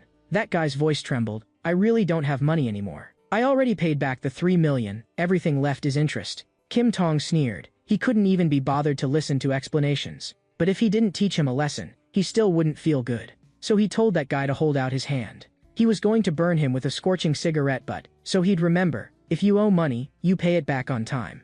If you don't have money, then he'd give him a slave status and use the person to pay off the debt. If he dared refuse, then what was waiting for him would be hellish torture. In the end, he told that man to get out, and from now on to come report here before going to school. He stuffed the IOU into the safe, where a thick stack had already piled up. With a bang, he slammed the safe door shut hard. If he collected all this money, he could become a petty rich man. Not long after, Park Myong-soo reported what happened today to Kim Tong. Kim Tong's face looked awful. "You took 5 people out today, and you came back empty-handed?" Park Myong-soo said it very lightly. This wasn't hard. So long as Kim Tong was willing to put up a little money, he could get it handled cleanly right away. Smack. In response, a loud slap. "You still dare ask me for money? And dare quote that high? You're asking to die." Park Myong-soo's eyes were full of shock. But he didn't dare blow up. He could only nod again and again, saying he would definitely handle it properly. As for how to do it, that was up to him. He could mobilize the club's people however he wanted. In short, they had to be made to understand one thing, just how terrifying money could be. At the same time, I walked into a convenience store to buy something. Masuko was still simmering with anger. Just now we shouldn't have let them go. First beat those few into the ground, then go find Kim Tong and 1v1 him. But I was very cold. What does that have to do with me? I didn't borrow their money. And in the first place, this wasn't something I should be butting into. What I said pissed Masuko off pretty badly. "You guy are just a coward, good for nothing. I've never seen anyone as spineless as you."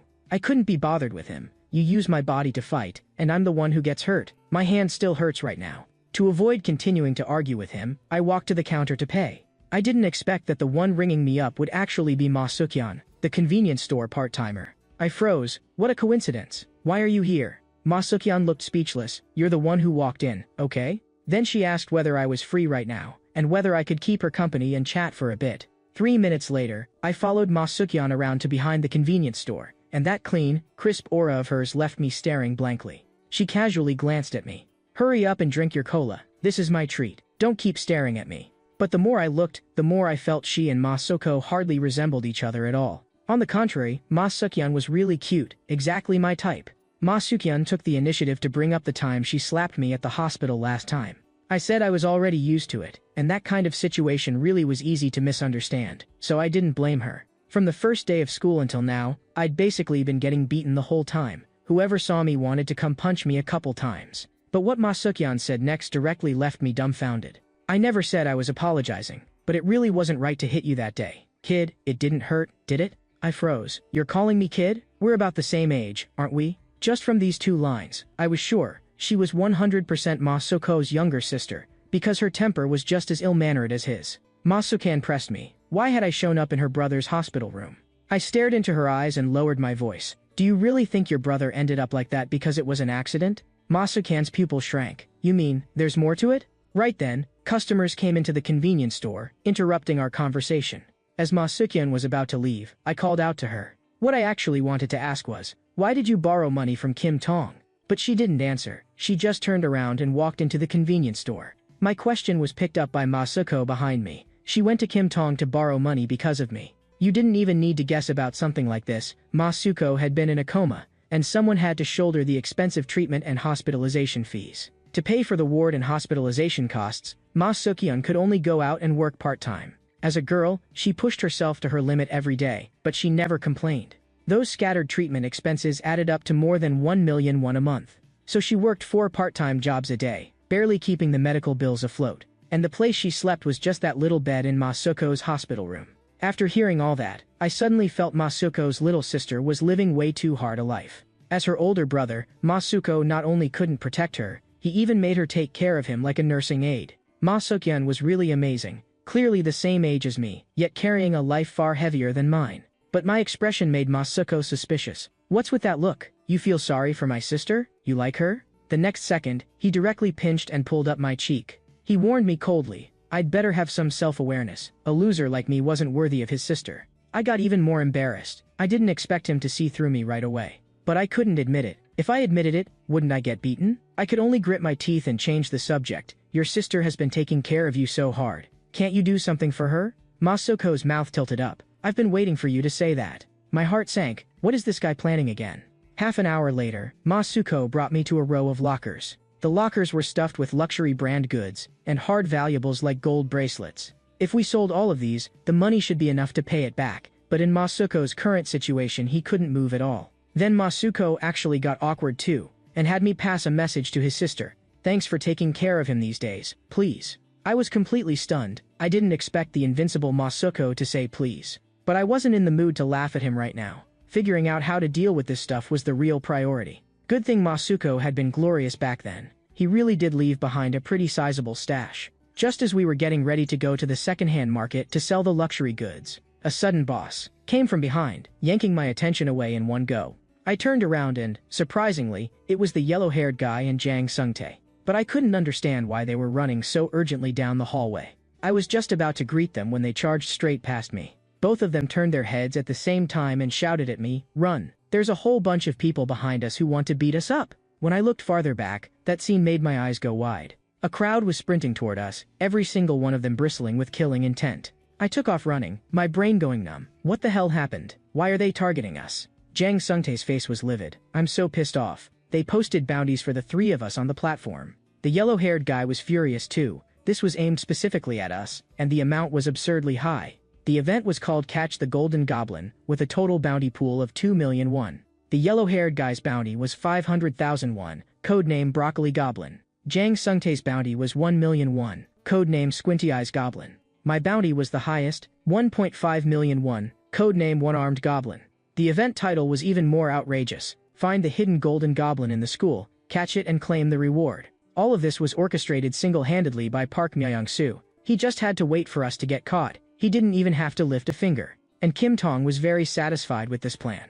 All he needed was to twitch a finger, and catching the three of us would be easy. The whole school went crazy when they saw the bounty, 2 million won. Anyone would go crazy for that. And the real boss paying from behind the scenes was the Xiaoshang organization's boss, Kim Tong. Kim Tong had said before that he would definitely make us experience how terrifying money can be. At the same time, the three of us were completely surrounded. Both sides of the corridor were full of people coming to grab us. My heart sank. How could the three of us possibly beat 30 people? I immediately switched accounts in a split second. Only Masuko could take over in a situation like this. Masuko got even more excited instead. That humiliation from yesterday. I'm paying it back to them all at once today. The yellow-haired guy almost pissed himself on the spot. Even Jang Sung-tae felt that this simply wasn't something we could fight. But Masuko was the complete opposite. He grabbed the two of them in one go. Masuko told them to stop freaking out. With this many people, it was just a small scene.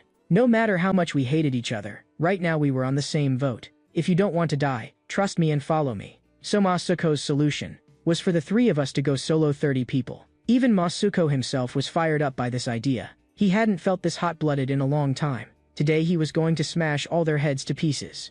At the same time, on the other side, Park Myung-soo also received the message, found the three. But what his underlings reported back made him so angry his hands were shaking. Because the 30 people he'd sent out not only hadn't taken us down, they were even asking him to send more. It turned out that the moment that bunch of underlings spotted us, they all rushed in at once. But no matter what, they never expected that. One of us would drop several people with just a few punches, and the key was, they didn't even see clearly how he threw them. That made the leader's mentality explode on the spot. The guy in front of them had punches that were both heavy and fast, so fast the naked eye couldn't keep up. Even the ones getting hit didn't know exactly how they got tagged. His fists were like bullets. You'd just seen him raise his hand, and the next second your head had taken a heavy blow. His punching speed was like it disappeared. Another person was punched and sent flying. The remaining few hesitated instantly, and their feet stopped too. But a few who thought they were clever wanted to sneak in from behind. After all, people's eyes are in front. You can't see the back of your head. But right then, a big hand grabbed one of their hoodie strings. Masuko yanked hard, and the guys who'd instantly covered his whole head. Then he used that guy's body to forcibly jam up another underling behind him. And Masuko himself lunged straight at the enemies in front. A heavy punch smashed into that guy's face. But it wasn't over. Masuko's gaze shifted, and he locked back onto those two guys from just now. Those two were flailing in a panic, not reacting at all. Masuko seized the gap and swept a kick out, planting it directly into both of their heads. In the time it takes to tell it, it was already done. This all happened in just a second or two, and a normal person simply couldn't react. In just a short moment, Masuko almost effortlessly dealt with three opponents. Not far away, Jang Sung-tae felt a jolt in his heart watching. He actually used the guy in the hoodie as a tool, forcefully creating a one-on-one space. That kind of complex judgment, he actually made it in an instant. Jang Sung-tae realized, this was absolutely not luck. And it was at this moment that he finally admitted in his heart, I really am strong, and losing to me wasn't unfair. But on the other side of the battlefield, it wasn't as easy for the two of us. The yellow-haired guy was getting pinched and beaten by two people, and he'd already eaten more than a dozen punches. Even though he'd been passively getting beaten the whole time, he tried his own passive skill, taking hits. The yellow-haired guy was still forcing bravado. My bounty is only 500,000 won, so don't look down on me too much. The next second, the yellow-haired guy threw his arms around the two people in front of him. He yelled at the top of his lungs, "Boss, now's the time. Hurry over and take care of these two." Bang, bang, two punches suddenly came in and nailed those two guys. Who would have thought that not long ago, the three of us were enemies, but now we'd become teammates fighting shoulder to shoulder. After getting smashed by those heavy punches, the two people dropped to the ground and didn't move. Jang Sungtae laughed loudly. "You tank can really take hits, straight up the team's meat shield." The yellow-haired guy looked unhappy. "Stop ordering me around. My status is higher than yours. I'm boss's exclusive little brother." Masako cut them off in a low voice. "Shut up, all of you. Focus. Once you catch someone, smash their face in." The three of us only took 2 minutes to put down 20 opponents. This record was already ridiculous. But watching from midair, I was dazed. If it were me going in myself, I'd probably have already been beaten into mush by 20 people. But just when I thought it was almost over, even louder noise suddenly came from far away. The whole corridor was shouting, and if you looked closely you'd see their eyes shining. That was Walking Korean 1. The yellow-haired guy and Jang Sungtae went completely blank. "We just took out 20. Why are there even more people coming? So many you can't even count them." It wasn't that we couldn't fight them, it was that we were afraid our stamina would run out, and then we'd get drowned by the human tide. Jang Sungtae narrowed his eyes and suddenly saw two familiar faces. The classes number 2 and number 3 in combat power. But at this moment, how did they look like strong guys anymore? There was only money in their eyes. "Your bounty's doubled, you know that?" It turned out that 10 minutes earlier, Park Myung-soo had sent an emergency notice, a so-called double EXP event, and then multiplied by 2. The total prize money shot straight up to 6 million won, originally 2 million, now doubled and doubled again on the base. At this moment, Kim Tong looked at the new bounty and chuckled in a low voice. There are indeed things in this world that money can't solve, people say that. But in Kim Tong's eyes, that just meant the money wasn't enough yet. Kim Tong's logic was simple: if it can't be solved, add money. Masuko was so angry veins bulged out. That dog Kim Tong, so shameless. I must have been blind back then to take him in as a lackey. I looked up, and in the corridor a dense mass of people surged out again. It made your scalp go numb, pouring out like cockroaches. The yellow-haired guy clearly couldn't hold up anymore. Even if he could tank, there was no way he could block this kind of number. So he decided on a tactical retreat. And I was also desperately looking for a way out from midair. Masuko was using my body. If I really got crippled, I'd be finished. Very quickly, I found a way. I immediately called out to Masuko and had him look behind him. Behind him there was a fire hose. With a bang, Masuko smashed the window to pieces. Masuko looked wildly delighted instead. "We can still escape death today? So damn good." The people chasing us were so pissed they exploded. An already caught duck was about to fly away. It turned out the three of us grabbed onto the length of the hose and slid straight down from the high floor, an escape method neither Jang Sungtae nor the yellow-haired guy had ever experienced. Very quickly, the three of us landed safely on the ground. After this big escape, we found a corner and panted like crazy, too exhausted, too fast-paced, not even any time to react. But because of this time, the two of them were completely convinced, boss is too insane. He actually slid us down from the 4th floor. I told them to stop kissing ass, and I asked directly, those 20 people who were chasing us just now, did they all owe Kim Tong money? Jang Sungtae nodded. That's right. That's how Kim Tong rolls his power bigger and bigger. If you can't pay, you use your body to pay the debt. Hearing that, my eyes contracted sharply, and something suddenly flashed through my mind. I immediately turned around and sprinted toward the hospital. No matter how the two people behind me yelled, I didn't answer. On the way, I saw a pawn shop. I rushed in and cleanly exchanged all the luxury goods on me into Korean won. Masuko's face looked ugly. Are you really crazy? Those were things I collected little by little. You're just dumping them for cheap like this? Then what about my future medical bills? Masuko was even more unable to understand. What's wrong with you since just now? Running around everywhere like a little dog that can't hold it in. My face was ice cold, and I lowered my voice too. I've got a very bad feeling in my gut. And the source of this unease was Ma-sukyeon. What Jang Sungtae said just now reminded me. If I don't go over there right now, Ma-sukyeon will very likely get kidnapped by Kim Tong. Meanwhile, Ma-sukyeon rode her motorcycle to an old residential complex. The complex was run down, and there wasn't even an elevator. Ma-sukyeon frowned irritably. I've got to climb the stairs myself again. Very quickly, she went all the way up to the 4th floor. She raised her hand and knocked on the door of Unit 401. Then, as usual, she set the takeout at the door and took a photo as proof. Sharp curses immediately came from inside the door. A girl slowly walked out and, the moment she opened her mouth, said the delivery had been sent to the wrong place. Ma Sukyeon was even more puzzled. She had checked the address repeatedly. This was clearly the place. Didn't you order half a fried chicken plus a drink? Ma Sukyeon's rhetorical question made the girl's face darken on the spot. Ma Sukyeon was angry too, but she didn't want to get entangled. Less trouble is better than more trouble. She had the other party look at the order and emphasize that she had delivered it in place according to the rules. If there were still issues, then contact the shop to communicate. The girl lowered her head and glanced at the takeout in Ma Sukyeon's hands. The next second, with a smack, she directly knocked the takeout onto the floor. The girl turned around to go back inside, tossing out a line. Handle the takeout yourself. Anyway, it'll be deducted from your pay, and I'll leave a bad review too. Ma Sukyeon's temper flared up instantly. Stop right there. How can you be this unreasonable? She didn't know the girl was waiting behind the door for her to take the bait. The moment Ma Sukyeon pushed the door open, the scene in front of her made her whole body freeze. Several big hands reached out at the same time, grabbing straight at her. Too many and too fast. Ma Sukyeon didn't have time to react at all. Both her hands were pinned down hard first, and right after that 2 more hands grabbed her collar. In the blink of an eye, Ma Sukyeon was violently yanked into the room. With a bang, the door shut, and the corridor looked like nothing had happened. After she was dragged in, Ma Sukyeon was thrown heavily onto the floor. A big foot slowly walked up beside her. Forget the fried chicken. We never wanted fried chicken in the first place. What we want is you, Ma Suko's younger sister, Ma Sukyeon. Ma Sukyeon's mind was still buzzing. Who are you? What do you want with me? The next moment, that girl shoved a phone that was on a video call right in front of Ma Sukyeon. On the screen was Kim Tong, telling Ma Sukyeon to pay back the money immediately. Kim Tong looked full of disgust. He hated people who didn't repay on time the most. And on the other side, I finally rushed back to Bantian General Hospital. I shoved the ward door open, but the scene in front of me made my pupils contract. In the room, other than Ma Suko lying there was no sign of Ma Sukyeon at all. I could only sit down on a chair and wait hard. Maybe she had just gone out for a bit. Beside me, that simple-minded Ma Suko urged me to keep telling the story to the end. Actually, Ma Suko was spooked too. He wanted to know what the unease I mentioned really was. I said that line again. Jang Sungtae had mentioned it. If you don't have money to repay the debt, then you repay with your body. Jang Sungtae said this was Kim Tong's habitual method. People who owe money, male or female, are handled the same way. If it's a man, he gets treated as an errand runner and a hunting dog, always on standby to be ordered around.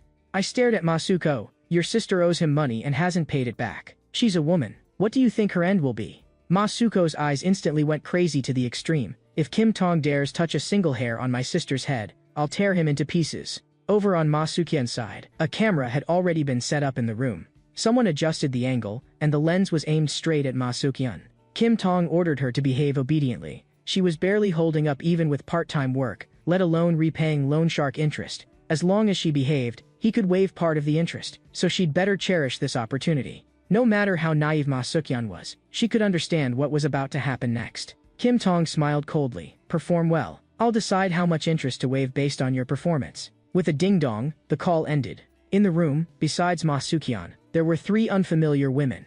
The one in the middle was clearly the ringleader. The ringleader bared her teeth in a nasty grin. The camera's on. Strip. A trace of hesitation flashed across Ma Sukyeon's face. She gently turned her head aside. She raised her hand and pulled down her own zipper. The 3 women looked smug. They'd long disliked Ma Sukyeon for being prettier than them.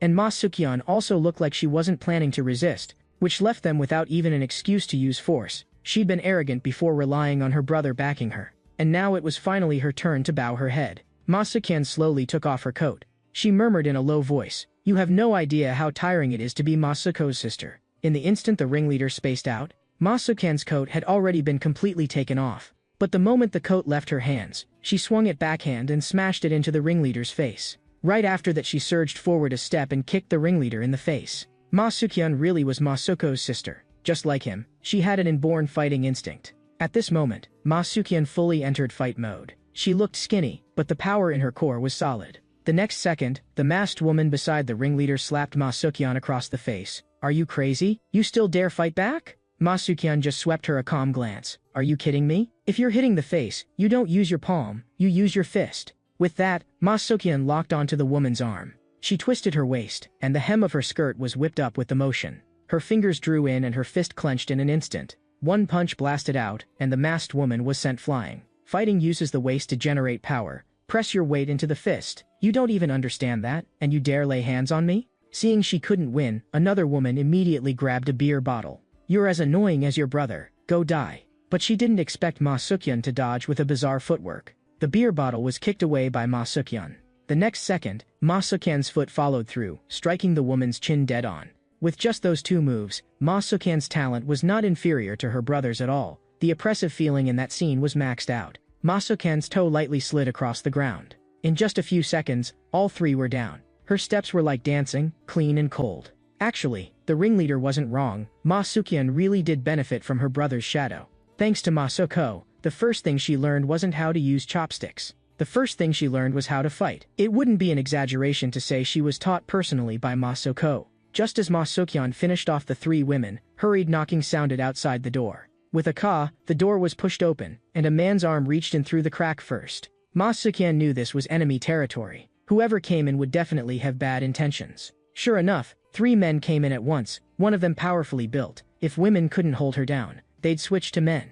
Ma Sukyeon's expression sank. She could fight three women, but she wasn't sure about three burly men. After all, she'd never systematically learned fighting. 10 minutes later, Ma Sukyeon was pinned to the floor by that burly man sitting down on her, her hands locked tight. The man laughed smugly. We already had it arranged to come in. We just came in a bit early today. Do you know what we're here for? A round of lewd laughter rang out in the room. The man in black behind them was already ready to press the record button again. What came next was bound to be ugly. But right at this moment, Ma Sukyeon was still struggling on the verge of death. She used a bit of clever force to wrench one hand free, then swung back and smashed a punch into the big man's face. But to him, that punch was basically neither painful nor itchy. Instead, it made him even more excited. Conquering a woman like this was what made it fun.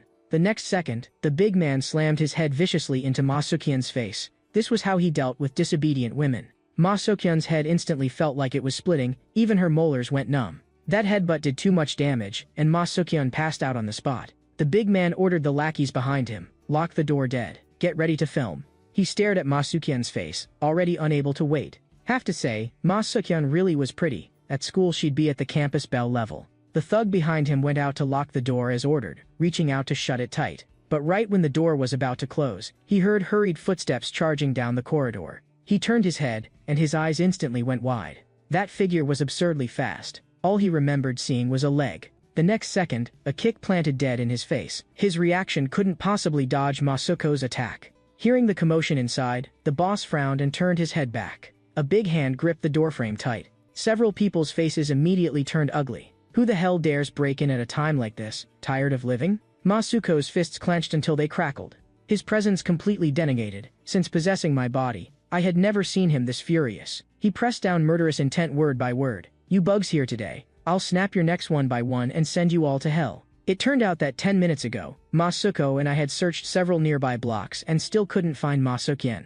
Luckily, Ma Suko had installed a tracker on his sister before. He was afraid something would happen to her and he wouldn't make it in time. He didn't expect it would actually come in handy now. Ma Suko did this because Ma Sukyeon was his only family now. I fell silent for a moment, but a thought rose up in my heart. So this guy is lonely too. Finally, after chasing to the end, we found the location was inside this complex. So from this moment on, Ma Suko took over my body. And then, there was that kick just now. Standing behind, I couldn't help cursing. "What's wrong with you? Why do you kick people the moment you see them?" But Ma Suko's face was so ugly it was scary. Following his line of sight, I swept my gaze into the room. I saw Ma Sukyeon. Blood was hanging at the corner of her mouth. Several people in the room were staring at us, and there was even a camera set up in the middle. Even an idiot could tell what they wanted to do. What made me the angriest was that a man was actually sitting on Ma Sukyeon's legs. When that group saw us barge in, they also froze for a moment. What the hell did this guy want to do? At this moment, Ma Suko was like a war god descending. Just standing there was enough to make people unable to breathe. Soon someone noticed the name tag on my chest. It said Zhao Junhao. Me, a freshman, had been dragged into several major incidents in a row, and word had spread that I was the strongest in the first year. Of course they recognized me. But there was one thing they would never imagine. The one they were bullying was Ma Suko's sister, and the one standing in front of them was the urban demon king who had once made them quake in fear. With someone coming to ruin things, that hulking man slowly stood up. He could tell Ma Suko wasn't easy to mess with, but they had numbers, so he wasn't fazed. Especially that female ringleader. Her face was full of fury. She hadn't expected this woman actually had a boyfriend. something she wanted most but could never get. The next second, she suddenly grabbed the fork on the table. She pointed the fork at Masuko and threatened, "Try coming over here. See if your fists are faster, or my hand is faster. Do you want to watch me carve your girlfriend's face to pieces with your own eyes?" Masuko's body stiffened for a moment, but that rage instead sank deeper, heavier. Masuko's fists clenched until they crackled. But the next second, he loosened them again. Then he didn't say a single word, turned around, and was about to leave. Everyone in the room was dumbfounded. "What's with this guy? Came fast, leaving fast too." The female ringleader laughed in satisfaction. Masukian actually ran into this kind of useless boyfriend. So satisfying. Seeing Masuko about to leave, two underlings immediately chased after him. But the moment they got up, they saw Masuko turn back again. Everyone in the room froze again. In just a few minutes, they'd been stunned several times already. Masuko was carrying a fire extinguisher in his hand. The next second, without a word of bullshit, he sprayed it straight out, sweeping powder crazily across several faces. White fog exploded instantly, and several people's eyes were blinded on the spot. With their vision completely cut off, they couldn't see anything. Powder filled the entire room. In a few seconds, the extinguisher was empty. Someone's leg felt like it took a kick. Right after that, that person's eyes filled with terror. Before he blacked out, all he saw was a huge foot stepping closer and closer through the fog. Everyone only heard a muffled thud, and that person went completely silent. The hulkling man heard a second muffled thud, and another companion also went quiet. He felt his scalp crawl. An unseen enemy is the most terrifying. He could only remind himself over and over not to panic. But he couldn't withstand this pressure anymore, and finally roared, "If you've got the balls, come out. Fight me one-on-one, fair and square." At the same time, Masuko's footsteps darted rapidly around the room. He replied coldly, "One-on-one is fine, but that's something only people deserve to do with people. What you've done doesn't deserve to be called human, only beasts." The man caught a shadow behind him and thought he'd caught Masuko, so he swung his fist and smashed down. But the instant his fist landed, he saw that face, and his whole body went stupid with fear. The one he hit was actually his own guy, and that punch had been thrown at full power. Masuko's footwork was like teleportation, his position constantly shifting. The next second, he burst through the powder fog and pressed right up in front of the man. Hearing movement behind him, the man's heart sank hard. When he turned around, he realized that Masuko had somehow already ended up behind him. Masuko's gaze was vicious like a blade, his decision absolute with not a shred of hesitation. "Trash like you doesn't even have the right to make me lift a hand." Right after that, a red cylindrical object flew at him. This time Masuko truly had killing intent. There was no mercy in his moves. He swung the fire extinguisher and smashed it viciously into the man's face. While Masukian was unconscious, she had a dream. She dreamed of the day her parents died. At the funeral, someone murmured about her, "Such a small child, what will she do in the future?" And since no one was willing to take her in, she'd probably only be sent to an orphanage. Those words stabbed into young Masukian's heart like knives. Right then, Masuko reached out and took her hand. From that day on, they became orphans, and her older brother was her only support. In the dream, two hands were clenched tightly together, and in reality, two hands were clenched tightly together as well. Masukian slowly woke up. Her mind was still in a mess, and she softly called out, "Brother." She suddenly sat up and looked around, only to find that this was actually her brother's hospital room. Masukian's nerves were taut. Where was that group of people who had bullied her earlier? Masuko told her not to be afraid. "They've already been beaten hard by me. They won't dare come looking for you again." But compared with those few people, Masuko cared more about something else. He checked Masukian from head to toe and asked if she was hurt, whether she had any fractures or dislocations. With a thud, a foot kicked straight into Masuko's chin. Masukian cursed angrily. "What are you doing?" But at that exact moment Masuko and I switched bodies back, so I took that hit for nothing. I hurried to explain. "I found you because of location tracking. Don't misunderstand," Masuko told me. Masukian pressed. "Then what exactly is your relationship with my brother?" I was stumped at once. This was way too complicated to explain. But there was one thing I could be sure of. Between us, we're closer than anyone else. Masukian couldn't say anything for a moment. She obviously didn't understand what I meant by that. Seeing she could still jump and kick, I prepared to leave. But just as I turned around, she tugged at the corner of my clothes. My heart tightened. She still had something to say? Masukian was trembling all over, her voice very light. "Don't go yet. Can you just stay like this the whole time?" I understood. This was the aftershock of being kidnapped. Right now she was afraid to be alone. After a while, I brought over a blanket and covered her with it, and Masukian soon fell into a deep sleep. Looking at Masukian sleeping on the hospital bed, my mood felt heavily weighed down. If we hadn't gotten there in time today, what Masukian would have become, I didn't even dare imagine. Hearing me say this, Masuko was so angry his teeth were about to crack. He told me to go back and find those people. Those few punches just now weren't enough. He wanted to break all their limbs. I told Masuko to stop. Doing that would be meaningless. My words completely ignited Masuko. You spineless trash, shut up. If you want this kind of thing to never happen again, you have to clean up the loose ends. Do you understand? I cut him off directly. Everything you're thinking, I've already thought through. So for this matter, I'll handle it seriously. The few people we cleaned up today were just bottom-tier small fry. The truly troublesome ones were still swaggering around inside the school. If you, Masuko, really want to solve this, then you have to take down the core figures of the Xiaoshang organization. We have to let Kim Tong know we're not something he can just need however he wants. As long as you dare to go up, even if my body gets beaten to pieces, I'll fight it out with you to the end. That night, I asked the other two to meet at the park. When the yellow-haired guy and Jang Sungtae heard I wanted to decide things with Kim Tong, both their expressions changed. The yellow-haired guy looked worshipful, worthy of boss. Jang Sungtae, though, clearly didn't want to get involved. I tried to persuade him to go in together. He owed Kim Tong money too, so how long was he planning to hide? And there was no point in running forever. Sooner or later they'd catch an opening. Jang Sungtae fell silent. He admitted I was right, better to use this chance to wipe the debt clean in one go. Jang Sungtae laughed loudly and sat down beside us. Who said I was going to run? Perfect, let's do something big at school. But he also made it clear, he could go, but without a plan he wouldn't. In Jang Sungtae's view, the three of us right now were all wounded remnants. My one arm was fractured. Jang Sungtae's leg also wasn't fully healed, and his combat power was discounted. The yellow-haired guy could tank, but his damage output was too weak. If we went to settle accounts like this, we'd just get swallowed by the human tide. Besides Kim Tong, Xiaoshang also had several hundred hard hitters who could fight. To put it plainly, the only way to solve it was a one-on-one. But Kim Tong was so sly, how could he possibly agree to a one-on-one? At this moment I slowly reached a hand into my clothes. We don't need to fight everyone. Because I have something in my hand that can force Kim Tong to have no choice but to agree to a one-on-one. If Kim Tong doesn't agree, I'll spill everything about him.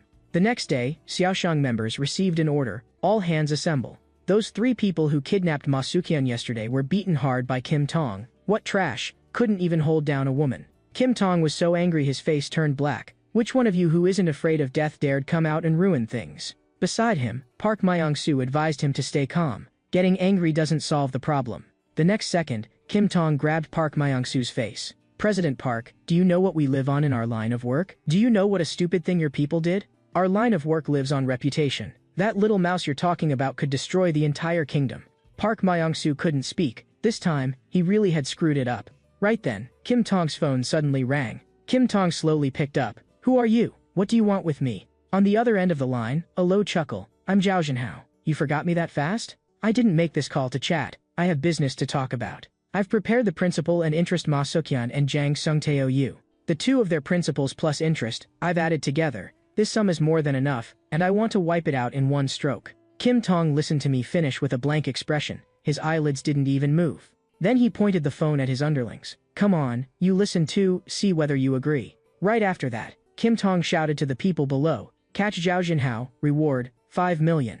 Hearing his underlings' reaction, I knew things wouldn't go the way I'd planned. Because the crowd went crazy instantly, 5 million won, anyone would be jealous. Once the bounty was out, even if Kim Tong wanted to let us go, his underlings wouldn't. Kim Tong bared his teeth in a brazen grin. Pop, if you've got the ability then hide. Once I catch you, you're dead for sure. I replied coldly, understood. Since that's the case, then we start the war. The three of our figures appeared directly at the clubroom entrance. Everyone on site froze. Are these three here to die? Even Kim Tong's face was full of question marks. I stepped forward and spoke. I knew you wouldn't let this go easily, so we came ourselves. Since the grudge is already locked in, stop dragging it out. Let's just go one-on-one. Kim Tong almost laughed from anger. Is something wrong with your brain? Why the hell would I one-on-one you? The next second, a tsunami-like roar burst out in the clubroom. Catch Zhao Jinhao. He's worth 5 million won. A black mass of people surged toward us, so many you couldn't see the end. But right at this moment, everyone's phones rang with an SMS alert at the same time. What they received was the same video clip. Someone tapped it open, and on the screen was a clip less than 1 minute long. A man's iron fists were frontally blasting down the enemies charging in. This video was recorded personally by Masuko. A year ago he just filmed it casually for fun. The crowd watched the video totally confused. Isn't this the urban demon king Masuko? And in the video, Masuko went alone to rescue Kim Tong who'd been kidnapped, roaring at the camera. Kim Dong-hee, your brother's here. Kim Dong-hee is the current Kim Tong. Kim Dong-hee is his real name. Kim Tong's fingers clenched until they crackled. This video absolutely cannot be allowed to let the underlings understand it. At this moment, Kim Dong-hee was standing on the edge of fury. Because in the video, he was tied up with rope, wretched like a dog. Masuko laughed out loud in my head. You looked pretty miserable like that. I raised my hand high. Don't think you can snatch my phone and delete the video. I've got plenty of backups. Kim Tong completely exploded. You lunatic. Stop. Delete the video. I sneered. Looks like you're really afraid of people seeing it. So what now? How about you agree to my condition? I stared at him, word by word. Now, am I qualified to one-on-one you? Kim Tong was shaking with rage, but he couldn't flare up on the spot. His leverage was in my hands. He turned his head and ordered Park Myung-soo, go set up the ring. We agreed to the one-on-one. 30 minutes later, a simple ring was set up, and it was packed with students all around. Once the news spread, the whole school rushed over to watch. Jang Sung-tae asked the yellow-haired guy if he knew what the video was about. Kim Tong's face clearly looked terrified, but the yellow-haired guy couldn't give an answer. I put the terms out on the table. The stake is 30,000 won plus the original video. The dual format is up to you. If we win, Ma Suk-yeon and Jang Sung-tae's debts are wiped out in one stroke. You arrogant bastard really are ignorant. With a caw, Park Myung-soo snapped open the folding fan. The rules for this match would be set by Park Myung-soo. He asked whether we wanted to play by the Yiksha rules. Jang Sung-tae stepped out. He narrowed his eyes and said fine, and that oppressive aura on him didn't recede at all. From Jang Sung-tae's eyes, Park Myung-soo could tell, in this round, he was the opponent. Park Myung-soo chuckled softly, starting by having the two lieutenants fight? Interesting. Jang Sung-tae snorted coldly. Since when did you become the number 2? You're just a lackey. Who are you to butt in? Call out your strongest and fight me. Even with Jang Sung-tae provoking him like that, Park Myung-soo didn't get angry. Unlucky for you. I'm the strongest underling here. Most of Xiaoshang were dogs with collars on them, but he wasn't. Park Myung-soo took off his glasses, and his whole vibe changed sharply, his eyes sharp as blades. When he entered the club, it was his fighting power that got him recruited. Jang Sung-tae opened his eyes. This was the first time he'd opened his eyes. He clenched his fist, joints popping. When the hell did I ask your status? You fat piece of shit. Jang Sung-tae's eyes were full of killing intent. He'd been holding it in against this fatso for a long time. The next second, Park Myung-soo moved. That fat, burly body's pressure pushed over like a wall. Almost at the same time, Jang Sung-tae threw his punch as well. Bon Tian Hai's War of Destruction, Round 1, officially began.